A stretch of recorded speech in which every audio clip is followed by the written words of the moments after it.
Welcome to the Six Figure Creative Podcast. I am your host, Brian Hood. If this is your first time joining us, this podcast is all about earning more money as a creative in ethical, wonderful ways. We explore a lot of different conversations from a lot of different backgrounds of people from all sorts of different fields in the creativity space so that we can learn all from each other and become better entrepreneurs ourselves. And so today's guest is Nicholas Lorenzo. He runs a mastering studio called Panorama Mastering. And for those that are not familiar with the audio space, which is my background as a music producer, his business model is honestly one of the most difficult business models to make work in the audio industry. And the reason for this is mastering as a service. This is an easy one for people to grasp. It's similar to like logo design in the design world. In a lot of cases, it's a relatively lower cost service. It's a relatively faster service. And you need a lot of clients and a lot of projects to keep that ball rolling and keep the business doors open. And what Nick's done is he's kind of gone through the full cycle of investing a lot of money into his business, getting it up off the ground, assuming people are going to show up and only getting a couple projects at a time and quickly had to learn how to be a real business owner. And he's done that now. He has a over six figure business as a creative. And he's put a lot of things into place that I think that us as creatives, we can all learn from. It doesn't matter what field you're in, what services you're offering, we can all learn from that. And what I want you to really pay attention to in this interview is when he really starts to figure out how to be an entrepreneur. I think we all start as creatives. We all start as someone who is trying to just make a living with our creativity. We just want to make a little bit of money doing something we actually love. And there comes a time that I think most people hit this transition where if we're going to make this work, we have to actually be entrepreneurs. That's kind of the gist of this entire show. That's the whole point of the show, is to help us be better entrepreneurs so that we can then use our creativity as a tool to fuel our businesses, our lives, but also be fulfilling at the same time. And so Nicholas goes through this transformation as a freelancer, as someone who's taking his business seriously and not just waiting around for clients to find him, but also he's someone that is a constant seeker of knowledge. He looks for influences all over the place. He even mentions Chris Do. If you don't know who Chris Do is, he's huge in the design world, not so much in the audio world. And this is why I love this podcast now that we've started branching out and talking to more and more people in different creative fields, is we get so much more input from other people that we can then implement in our little neck of the woods, whatever that is. If you're a music producer, which is a lot of our audience, if you're in design or videography, or even one of our listeners does services for real estate agents. So whatever your business is, or whatever your freelance niche is, there's something you can take from not just this episode, but any of our past episodes on this podcast.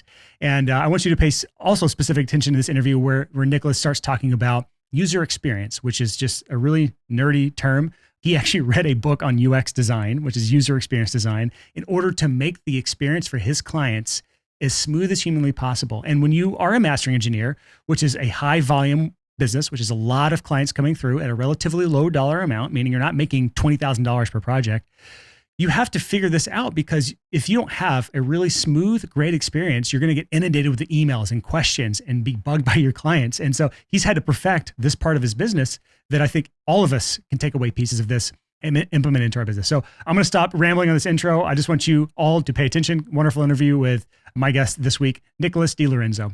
Nicholas, thanks for coming on the podcast, my dude. Thank you for having me. It's a real pleasure. We already talked about your background on the intro of the show and why you're on the show. But I want to start things out, man, at what was it that actually made you want to go into mastering? Because the service you offer right now, your Panorama Mastering, you have a great mastering studio. You've got a great business that you've built, a six-figure business. And it's a very specific service. Like for those who don't know mastering in the audio industry, or the audio industry in general, mastering is like the final step in the chain. Like one of the final things you do to, I guess, to put it in layman's terms, to sweeten the song, to make it just sound professional and balanced and so on and so forth. And we don't have to go into this right now, but it is a very specific skill set and a very specific part of the audio and music journey. What made you go into this in the first place, instead of staying in like music production or staying in recording artists, and that's, there's a bunch of different places you could go. Why mastering? Because once I stepped into the box of interning at recording studios for professional paying gigs, my personality didn't line up with it. I love the technology side of it, but managing artists at midnight in a booth that are passing out or need extra time to finish a bottle of whiskey before they do their next takes, I didn't have the interpersonal skills for that. So I sort of bowed out of that race. I'm like, that's not for me. I'll do anything in the music industry, whether it was being in publishing or managing events. I didn't care. And it just so happened I stumbled across an assistant position at a mastering studio, and I loved the workflow. I loved the hours. It was like, this suits my personality. So it was more a personality fit more than me being like, oh, I want to do this. I just sort of fell into it. I'm like, oh, this works well. I'm not dealing with crazy artists at 1 a.m. at a studio. I'm doing it at my own pace, 9 to 5. And everybody know that's a fallacy when it comes to business, but yeah. I mean, you started out as an assistant position. You were working with another mastering engineer. How long were you at that? And then how long did it take you to transition out on your own as a mastering engineer? 2 years, because a lot of the people I knew were hobbyists, people starting out, producers my own age, in those early 20s sort of age.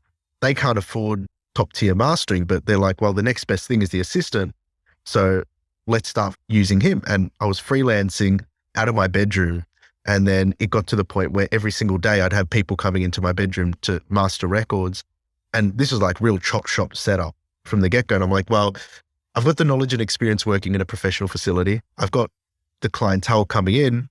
Let me build something for it, because when this assistant position runs out, because you outgrow positions eventually, I need to have something. So either go all in or figure out something else. So how important, like, could you have actually launched as a freelancer without working as an assistant under this guy first? Or do you think that was like an imperative part of the journey? Because I think anyone listening right now could probably find, if they're brand new at whatever they're trying to do, they could probably find some sort of assistant position to work under someone who is experienced. And a lot of people either scoff at that or they don't want to take that path. Do you think that's something that's necessary? Was it something that was helpful for you? Could you've done it without ever working with someone else? I could have, but it would have been a really bad struggle.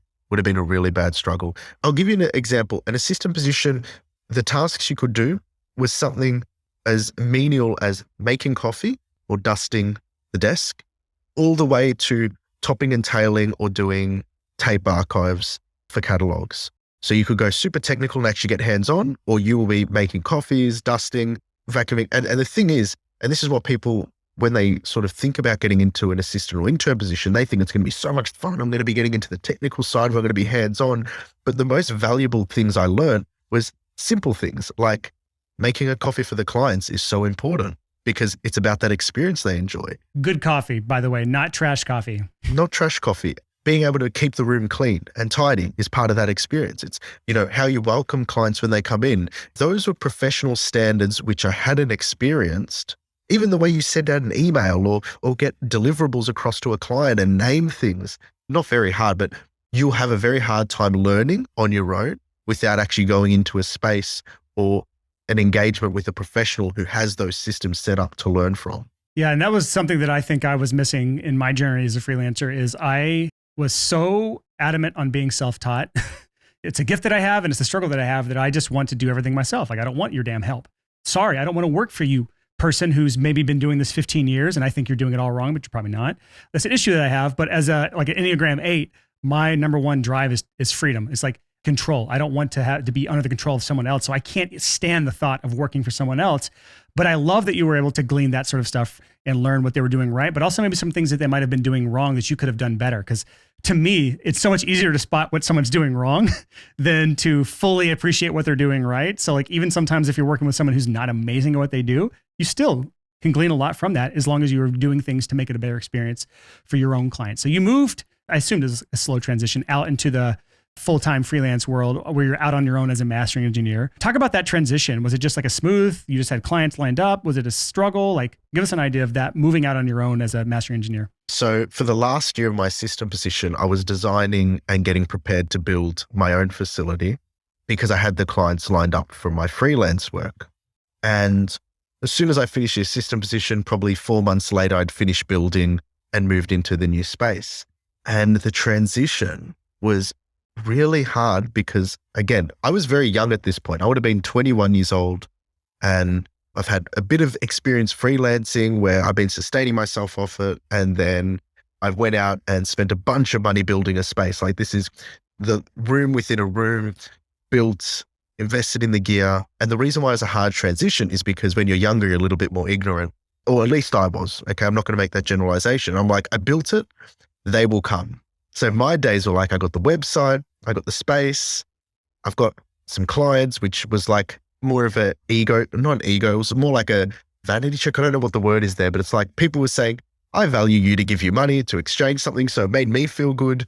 But then the reality sets in. It's like, well, just because you built the space doesn't mean anybody owes you to come to it or to employ you. So I'd probably do like 2-3 sessions a week, which is horrible standards for a mastering engineer. And then the rest of the time I'd be like playing video games and outside tanning, go to the gym, like, and then it wasn't until a few years later I'm sort of like, this isn't going anywhere and I'm going to kick my ass into gear. But that transition was sort of like ignorance is bliss, and then sort of shit starts going, okay, what the fuck's going on here? Something's not connecting here and I got to figure that out. A lot of people have that oh shit moment where they put all this work, time, effort, energy, sometimes money into their business, getting it off the ground. And they listen to that little whisper in their head that says, if I build it, they will come. And then no one comes. 2 or 3 people a week. By the way, this is something worth explaining about the business model that you're in with mastering. This is generally a much higher volume, meaning like you do a lot more projects and work with a lot more people at a much lower price point. It's a volume game versus like someone who may be in like the design space where you're working with like a full branding package and charging 20, 30 grand for it. Or like when we had our guest on episode 206, when we had Ryan Coral on, he's doing these video projects that are up to $100,000. So it's like completely different business model where you're working with a corporate client for a big project for a lot amount of time with a lot on the line and a lot of moving parts and a lot of employees. Nicholas is in the other kind of business model, which is like, I'm working with a lot of clients. It's relatively smaller projects, but they all add up over time, which is why 2 or 3 projects a week ain't going to cut it. It's a very difficult business to make. And honestly, I try to advise people not to go into mastering. That's my general business advice in the audio world because it is such a saturated, hard to differentiate. You got to get a lot of things right, which I think is one of the reasons I want to get on the podcast is mastering is a notoriously difficult business model to make work. You built it. Some people came, but not enough to really call it a full-time living.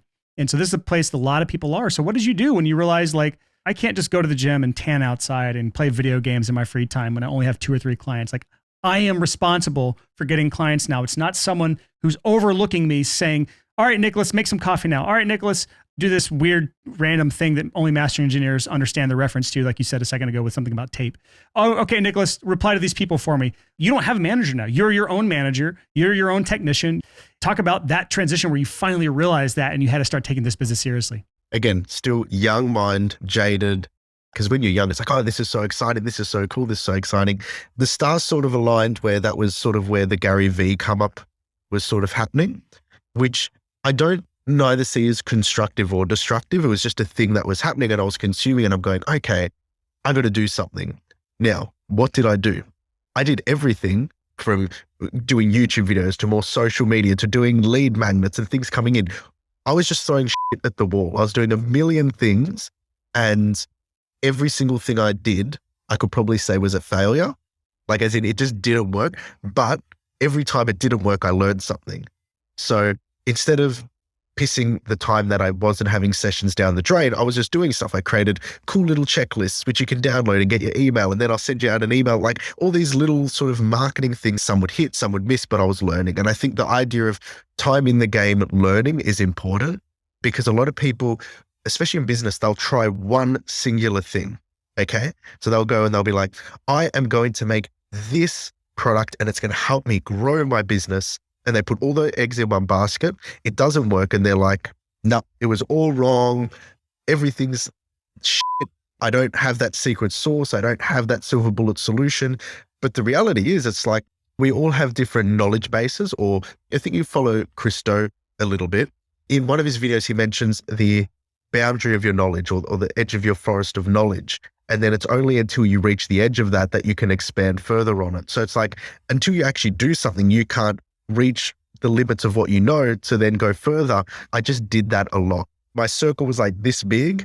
And then I'd like, go to there and that was doing a lead magnet. And then I'm like, oh, that worked. That didn't work. And then my circle would grow bigger. And then I just keep expanding my circle of knowledge and understanding of what works, what doesn't, how to operate within a market.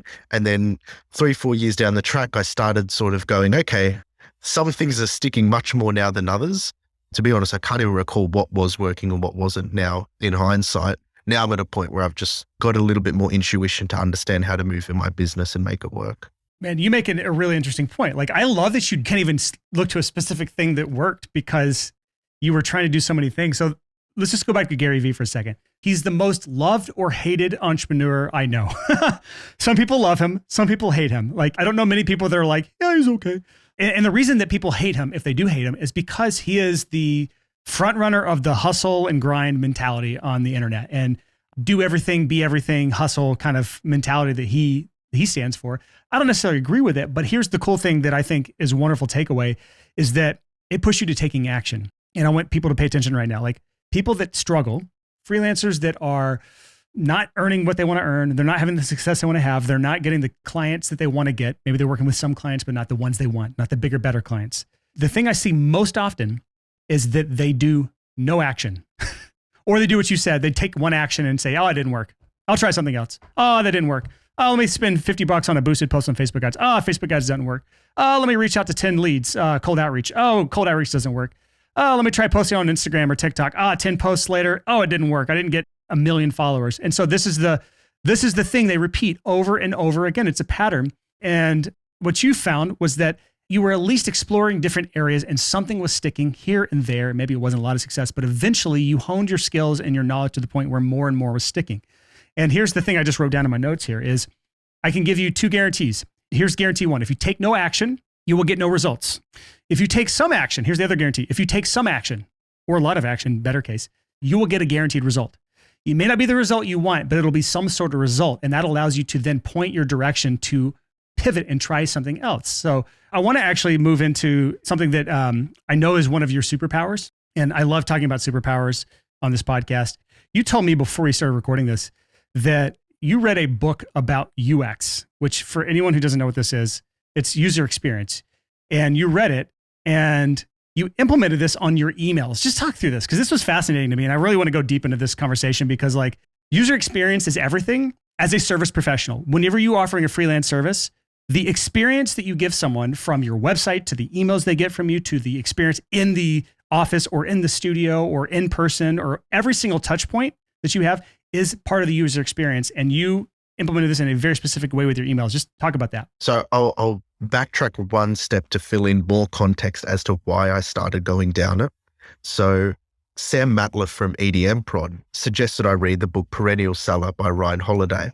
For anybody who's read that book, it's about creating the most insanely fucking good products or services or whatever you bring to the market that outlives your time in the market. So the experience for me is what I sell to the market in terms of mastering. It's like you design a logo for someone, that's cool. But how do they remember you from designing that logo? What's that experience like? That's what they remember. So I'm like, okay, well, I'm mastering records for people. They're getting a service out of me. They like the result, but how can this result outlive my time working on that project with them? So in 2 months, 3 months, 3 years, 5 years time, they remember that experience having worked with me, mastering that record for them, that they go, wow, that was so incredible. And because my business is typically referral based, that was really important to me. So I'm like, okay, I got to figure out all the ancillary parts of mastering a record for somebody in terms of the communications, the way they engage me in getting a quote, emailing me responding, me sending out things. How is that experience look like for them? And that's why I started looking into UX design, which is a user experience design. It typically pertains to more digital things in terms of how you design an app or design a landing page or design a website. And it basically denotes the interaction between the user and the product, whether it's an app or a website, and how they navigate that and what their experience is accessing that information and navigating through it. So this book, A Project Guide to UX Design, it's a very technical book. It's a very big book on how people do UX design. And I thought, well, I want to read this. I want to understand it because the most common thing that I'm doing outside of mastering records is sending and responding to emails, giving feedback on work in terms of before it comes in for mastering, sending out an invoice, requesting information to fill me out on the scope of a project, delivering files to people, updating files for people. How do I communicate these things? Because if you go 8 years back to the first masters I was sending off when I was just starting out, was, hello, John, loved working on your master. Here's a link. The link would be pasted.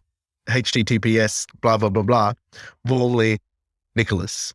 Well, that's not very good user experience because it doesn't tell people what's in that file. How do they use the information in that file? What's the most important information? So I can pull up my template for delivering a file. What are the deliverables? It says which files are for press kits, which files are for distributors, which files are for Apple Digital Masters. It says that these files will be available up until X date. It gives people the session notes. It tells people where they can look at for how to upload to digital stores, where it gives people a lay of the land of what they're getting so they can navigate that information. You know why that information is important? Because if I just send a link with 5 masters there, in terms of one for distributors, one for your press kit, one for Apple Digital Masters, blah, blah, blah, they'll all come back and go, which one do I upload to the distributors? Which one do I use for the press kit? I'll get 3 emails from the same mastering project asking me questions, which I can inform them beforehand on that.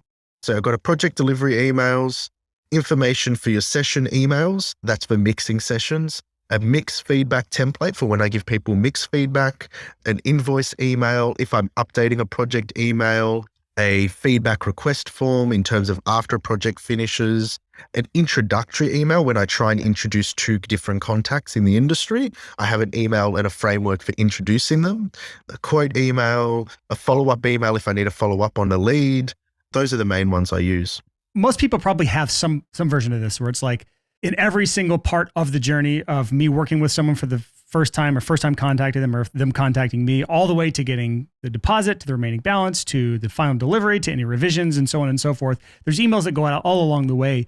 You already probably had some of these, but what you did with UX design is you went back and revamped every single email based on a better user experience so that the client leaves super stoked working with you. Like they think like everything is taken care of. Like when you and I started recording here, we have a checklist of things to go through ahead of time to make sure our conversation flows smoothly, to make sure we don't have to worry about something popping up or something dinging or something not sounding right or not looking right, so that we can just focus on the conversation. That's part of, I guess, user experience, because the people listening to this podcast now get to benefit from that. So think about it from your perspective. Like you have these emails already. Why are they not making them the best you could be? Not you, Nicholas, but the people listening right now. So talk through like what were some big ahas you had with just general user design principles that you were able to deploy into these emails or other areas that you work with clients? The first one is hierarchy of information. What's most important?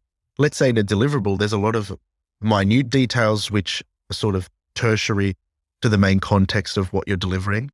So you got tertiary details which they need, but they don't necessarily need up front. You got very important details which are very critical to the information that's being communicated. So hierarchy is number one, is super important. The second thing is also the engagement. So I'll give you 2 examples. The first thing is when I was doing these emails, each one probably went through 5 different revisions where I was just trying to cut down the word count. If something warrants a person spending 5-10 minutes in an email, it makes sense. But most 5-10 minute emails are better just to have a call. You don't need to write paragraphs out. For any of those sort of emails that would go out, I just have notes in a notepad, and then I'd have a let's book a call link, because there's no point giving them 5-10 minutes in an email. They'll be like, oh, this is so overwhelming. They'll misread things. They'll miscommunicate things. Not worth it. The second thing is the way you absorb information. The quicker you're able to consume it, the quicker you're able to absorb it. I'll give you an example with your checklist. Okay. I will guarantee you, if you sent me that checklist as a form on a link in the email, I wouldn't have bothered with it. I would have brushed over it and it would have been like, oh, this is cool. I'll get to this tomorrow. Whereas the fact that you did it at the start of the podcast, where we're engaged with one another, means you have my direct attention. You're getting direct feedback. I'm giving you direct feedback, and I'm not going to backburn it. So the user experience of that was really cool for me. I also just sent you an email with my booking template email, so you can actually see. Yeah, we'll have that on our show notes page. If you go to sixfigurecreative.com/208, we'll have links to anything we mentioned on this podcast, including the text from that email template. Perfect. Yeah. So hierarchy is important. Read time is important. Scale is important as well, because scale guides the eyes. We read left to right, top to bottom. So this might be a little bit hard to delineate on a podcast, but I have 2 columns. On the left column, larger, bolder subheadings. On the right column is context or fill in, or the copy that needs to be there. So that way, as people scroll down an email, they can read on the left, give them context. Oh, this is about the scheduled date. Okay. On the right, it has all the information. Oh, this is about if I need to contact them. Okay. On the right, there's a smaller detail. So that way they can follow that information logically. I feel like this sort of stuff applies to more than just emails, more than just websites. And just to back up for a second and explain why this is so important, as Nick pointed out earlier, his business runs on referrals. So if at the end of the project, if the experience wasn't amazing in every way, shape, or form, there's a less likely chance that he'll be referred to someone else. And as freelancers, this inevitably becomes our number one source of clients is referrals. That's the goal, is to just be 100% booked up with word of mouth clients. And the faster you nail this client experience or this user experience in every single element of your business, obsess over it. Like be obsessive over it, from every single email to your website to I was joking with you off air, your LinkedIn bio on Instagram is an absolute mess. But like every little thing, just to be truthfully honest with you, every single little element of like experience with you is just top notch, grade A. That sort of stuff is what helps get referrals. Obviously, like the personal stuff, having a good personality, go reread How to Win Friends and Influence People if you haven't read that in a while. That's one of my yearly reads. These sorts of things are what adds up for the referral. And the quality of work is actually secondary, in my opinion. I'm not going to speak anything bad about your quality of work, Nicholas, but there are likely other master engineers who put out similar quality work to you that are not getting the same gigs that you're getting simply because you've obsessed over things like user experience. So are there any other areas that you have found to just really obsess on user experience and gotten results from getting referrals from people? No, it's mainly in communication. So even the way you pick up your phone, if clients come round, I'm like a bit of a neat freak with the studio. Like it's very minimal. It's always clean. I don't have junk around. That was actually one of the things I learned in my interning position at recording studios, that all the extra gear, the cabasa on the side of something, or, a shaker here or a set of guitar pedals there, people would start fiddling around in the control room and they wouldn't be focused on the work at hand. So for me, it's like when people do come in, they're completely focused on the craft, on the project, on the process, which is really important. Going back to this is part of differentiation. Bring this into your own freelance niche, whatever you're doing. There's probably other people doing it just as well as you. And so in order to stand out, in order to differentiate, it takes a lot of work. User experience or client experience, those are ways to stand out and differentiate yourself. But what are some of the other things you've done to stand out from other master engineers to say that like, I'm the one you want to hire, not this other person? Again, not that it's a competition, but in some regards it is. If we're being completely honest, like we do want the clients.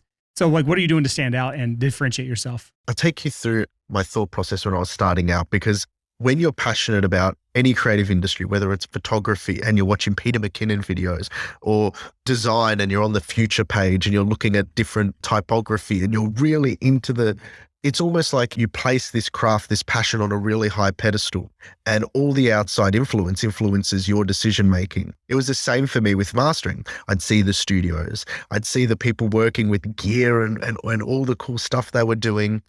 And I felt like I had to do the same, especially with the marketing side of things. I had to have Instagram or YouTube posts about how to master a record, this is what people want to see because I'm infatuated with it right now in terms of that pedestal style.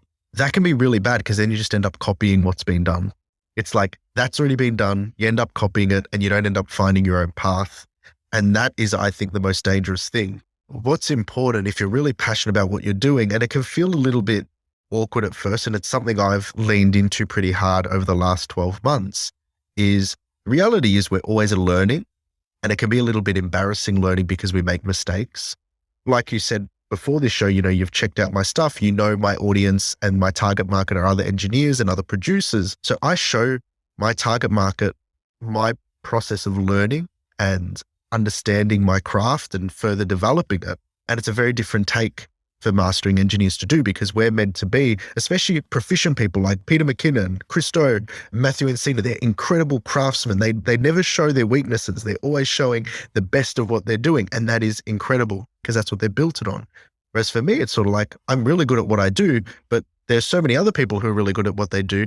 How many people are really good at improving themselves and making mistakes and learning from them? And I sort of put that on a pedestal now on a lot of my content where I'm like, oh, I'm exploring this and I just learned this about compression. And oh, that video I did the other day on this particular topic? Yeah, I was wrong because I learned this about it from this person. So I'm making that more the forefront of my marketing because people connect with that in my industry. They're like, that's my differentiating point, is that other engineers see it and they're like, oh, he's just like me.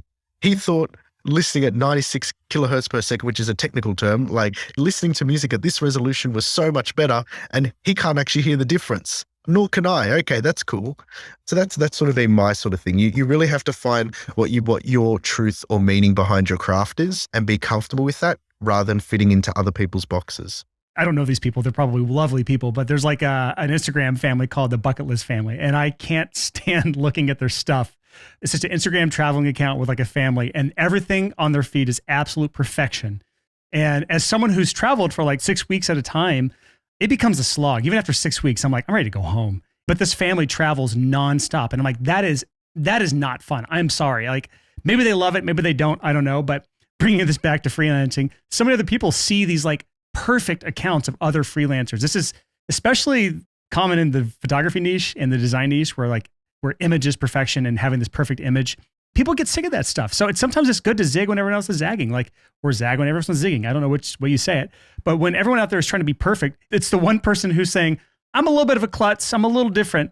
That's where you stand out. That's where you differentiate. That's where you're saying, I'm not a perfect person.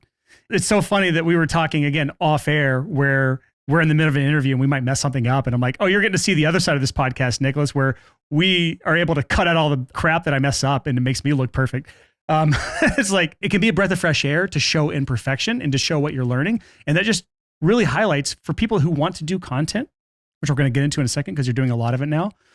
For people who want to do content, you don't have to be perfect. There are content creators, especially in other niches, that are more of the reluctant hero, kind of the technical term for marketing, the reluctant hero, where it's like, I don't necessarily want to be doing this thing, or I don't necessarily feel like I'm called to be the expert. I'm just the student here. I'm just learning. And I feel like I would love to bring what I'm learning to other people instead of you relying on these like perfect porcelain people who are like, I want to say fake, but who are excluding a large portion of their imperfect life from the internet in order to look better. So I like that as a standout point, but you talk about content. I want to bring that up because you're doing a lot of content now. And this seems to be a large portion of what you're doing to differentiate as well, because I glanced through some of your TikToks, some of your Instagram stuff, and I got a good feel for who you were. And now, honestly, before this interview, I'd never really seen you speak, but I saw clips from other podcasts. I saw you doing some like how-tos and some things you're learning. And that brought a lot of like clarity, like what kind of person Nicholas is. And that sort of stuff helps you stand out. What was your aim putting out content on TikTok or Instagram or wherever you tend to put out content? What was your aim at the start when you first started this? Oh, when I first started, it was get more business. And this, we're talking like 6-7 years ago. It was, I'm going to do this, get more business. And it was the worst way to approach it because it creates a lot of burnout. It creates a lot of self-judgment, especially if things aren't working. And people look at nicely made YouTube videos and they're like, I enjoyed that. That's a cool video. I want to do that. And they're like, okay, I'm going to point a camera and do it. And it's like, no, that's not how it works. You didn't get a video. You got an experience. You got a story. You got a start, middle, and end. Mark Bone has a YouTube channel. He's a filmmaker, a documentary filmmaker. And he talks about having a story, a character, a struggle, a journey.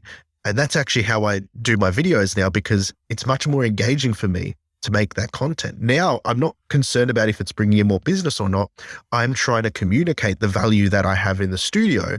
And then this byproduct of that, yeah, more people recognize business, other engineers get on board, they hit me up. Yes, that happens. But all I'm trying to do is communicate the story of, or the value that I have in my studio and what I'm doing. And I think of it like that. Every time I set out to do a video, it's an exciting engagement. I'm no longer shooting a video. I'm almost like a documentary filmmaker. I'm thinking, what's the story here? Who's the main character? What's their struggle? And how do they build up to that?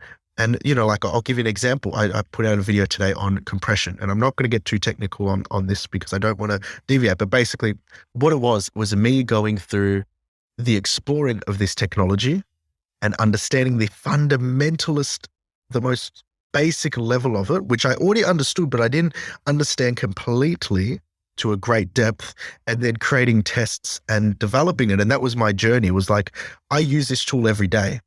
How can I use it better? What do I need to understand? Let's explore this together. And that creates a good video for me because people enjoy that. They see it and they get engaged in it. And to me, that's really rewarding as outside of the whole business of doing business. It's like a cool little hobby now. On episode 204, we had James Martin on the show from Made by James, who's a well-known designer. And I don't know if he has a fully similar approach to that where he's kind of sharing what he's learning, but I think the thing that you guys have in common with each other is that you were always sharing what would look like to work with you. And I think that is a huge part of, if you are trying to get clients, is yes, you're putting story into it. Yes, that's very smart. But at the very least, people are understanding, like, what does it feel like to work with Nicholas? And here's the added benefit to that is you are always showing that you are learning and you are getting better and you are trying to master your craft, versus someone who's like, there's other approach of like, I am the expert. But I think most people struggle with positioning themselves as the expert. They have imposter syndrome. It's really hard to create content as a freelancer if you have imposter syndrome holding you back, because you look to these people that are like James Martin, who have their stuff together, who are incredible at what they do. And you say, how could I make content like that? I can't be the expert, because he already is. Whereas Nicholas has said, I'm not going to pretend to be the expert. I'm out there learning. I'm out there honing my craft. I'm out there asking relatively simple questions like, what is compression? It's this thing I use every day as a master engineer. Let's explore this together, and bringing people along for the journey of learning and exploration and testing. So I love that approach. And I probably could implement more of that myself, because I'm still learning myself in the business world, in marketing, in client acquisition. I'm learning all the time. And I feel like I don't really explore my struggles and ups and downs with this. And one of the things I'm trying to bring to this podcast more and more are the struggles people is experiencing as they go through their business.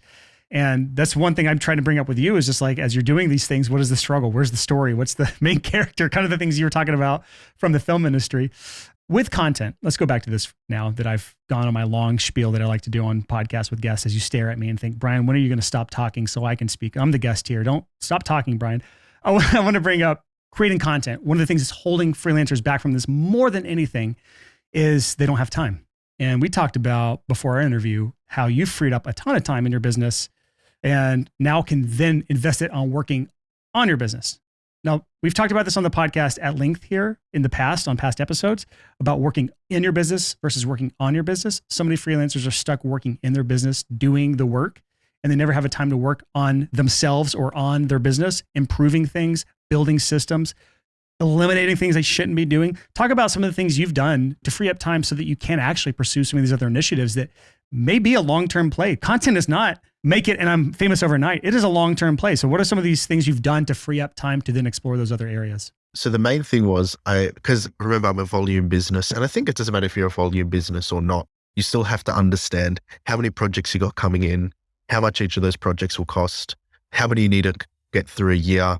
So basically I did that, and I'm like, okay, if I do 6 masters a day, every day of the week, Monday to Friday for the year, I'm good. And the rest of the time I can do for everything else. And that's literally what I did. I'm basically like, I'm capping it at 6, and whatever needs to get backlogged gets backlogged for a couple of weeks, and the 6s roll over. And then the rest of the day I do what I need to for the business. You work on a queue system. So basically, like when people submit songs to be mastered, you just put it in line and you do it in the order that they come in, basically. Is that how you do it? Yep. Unless people have, like, for albums and stuff, I'll know a month or 2 in advance, and I'll just block out that time in advance. And it's pretty cool because I wake up at 4:00 and start email and admin early on in the day and finish at about 5 p.m. So I've got a lot of hours in the day that I'm working on my business. So those 6 hours of work, 6 blocks, I can move around and juggle and put some at the end of the day, move them here, move them there, take one off one day, put it on another, do something else on that. So I got a lot of flexibility with that system because my projects are in 1-hour blocks, so to speak. If you're just working on singles, if you're working on albums, it could be 2 days, but that's a whole nother thing. But the idea is I just go, what do I need to keep the business afloat? Or growing, I think is a better term, because I did make sure it would be growing based on my numbers. And then just make sure I fill that out. And then the rest is all cream and fun. And a lot of the working on my business is working on things I'm passionate about. So that way I can put the effort into them and investing time that is valuable into them. And it's funny because you're not like a lot of master engineers I talk to where it's like all technical numbers, dollars, cents, like metrics, systemization, automation, all the crazy things that a lot of mastering engineers talk about typically. A lot of it was just like based on feel, like what lit you up, what made you excited. And I feel like that resonates with more and more creatives is like, we're not just trying to build a business so that we can just make money and be a robot machine. Like this has to fill us up as well. So I like that you capped your amount of work per day at 6 songs. I don't know many people that would cap it at a certain amount, but like knowing what your limit is great. Of just like, I'm only doing this so that I always have this available to work on my business or on myself, which again, My thought process here at Six Figure Creative is there is no difference between your business and yourself as a freelancer. So any chance you get to work on yourself, you are also working on your business. Anytime you work on your business, you are also working on yourself. These two things are married together and inseparable as long as you're a freelancer. And that's why I'm talking about working on your business and on yourself. One of the things you brought up that I thought was fascinating, as master engineer working in a volume-based business, meaning you have to work on a lot of projects to make any real income. Usually they have a bunch of tools and a lot of automation, a lot of crazy stuff they're doing. You said something that blew my mind when it came to like what tools you find is very helpful as a freelancer. What was it you told me about your tool set? Yeah, I got rid of it all. I reformatted my computers, got rid of all the apps and all the plugin on applets on Chrome and stuff. There was just too much of a distraction. The processing has a high level of knowledge and complication to it, but the inputs and outputs are relatively simple and direct and straightforward. And I found a lot of the apps and productivity sort of things that were all ancillary to that just impeded on my efficiency and clarity. So I was like, I'll get rid of it all of it. Which I was like, heresy, how dare you? I actually got a whole video on it, which is done pretty well, where I show how I use the tag function on the new iOS to organize them all into smart lists. And basically I just open up in the morning, I got these names, and then instead of ticking them off, if I need to follow them up, I just change the date. So many apps, it just impedes on, not like those minimalist purists who are like, oh, you can't have anything. But it's just like, for me, it was sort of like all those apps and all the special features and adding a home address and this contact, like there's 50 different fields in one CRM card. And it's like, well, what the fucking point? You just need to know their name, how to contact them, and what you're talking about. Cool. Okay, I can do that in my reminders app. I will not get that crazy and move to reminders for a CRM. I tell people all the time, I'm a self-admitted like soulless being when it comes to metrics and numbers, and I love numbers and it's like a game to me. I'm still a creative and I still love creating things and I still have a lot of things that I do that fill me up, but I just love numbers and I love the things that CRMs give me as far as reports and metrics and data. But I love the simplicity as well. I love the idea of just deleting everything off my computer and saying, what is built into my computer? And I'm going to utilize that. You said you use Notes. You don't use Evernote. You don't use Google Docs. You don't use whatever cool, trendy app thing is hot right now. You just use the built-in Notes on Apple, which is just simple. You've simplified everything by just removing all the tools and barriers that could, for some people, not everyone, for some people, could end up being more confusing than relieving. You're just communicating one set of information. And if you use the 80-20 rule, there's only a small subset of the information that you can provide to these apps that's actually really relevant to the task at hand. So just to kind of go through the flow here, someone goes to your website, they fill out your quote request form. That just goes to your email inbox, just a normal email inbox? Yeah, just go straight to my email inbox. I see it. And then depending on the complexity of that input, in terms of if it's something too complex, like I said, a 5 to 10 minute email, not going to do. I'll just be like, hey, this is really cool. Let's tee up a call and chat about it. And that's that. Does Gmail even have built-in template stuff? Or I don't even know anymore. I don't use Gmail. Oh, yeah. You got cached. They used to be called cached. Now they're just called templates. And you just click on it, it propagates, and then you can fill in the gaps. And then if you need a reminder to follow up with them, you just put it into your reminders app, or you tell Siri to do it, or what do you do for that? I'm just trying to get your workflow here. I'm trying to understand myself, who is like a tech nerd. I love all the systems and things that I have built. I want to know the simple version. When I'm doing that email, I'll just go onto the reminders app and type in John Smith, follow up in 2 weeks. It'll sort it out. It'll know, and I'll know, and that's it. I love the idea of simplifying things, but like, here's the point: is it's really not what app you use. It is the fact that you're using something to organize what you're doing. For some people, simple is better. For some people, complex is better. It just depends on your personality. So if you resonate with what Nicholas is talking about, just mimic what he's doing, but make sure you're doing something. Don't just do nothing. Because if you do nothing, you're going to have a bad experience yourself. And that's going to trickle down to leaving bad experiences for your clients, which is going to leave a bad taste in their mouth, which means less referrals, less repeat customers, less money in the bank. And that's, again, at Six Figure Creative, that's unacceptable. I cannot let a systems problem deprive you of clients.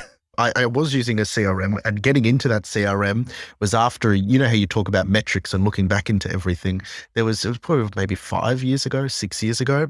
I looked at all my email inquiries. So I went on my Gmail and typed in, project form, blah, blah, blah. So I sorted them, and I did a manual count of all my inquiries and all the jobs I got. And I left about $14,000 of jobs unresponded to. So I'd responded to the inquiries, they'd hit me back, and then the email chain I just left off because I lost it. I was even more rudimentary. Maybe 2-3 years ago, I was just using a notebook for my reminders, just pen and paper. Even if you just do that, you're much better off than having nothing.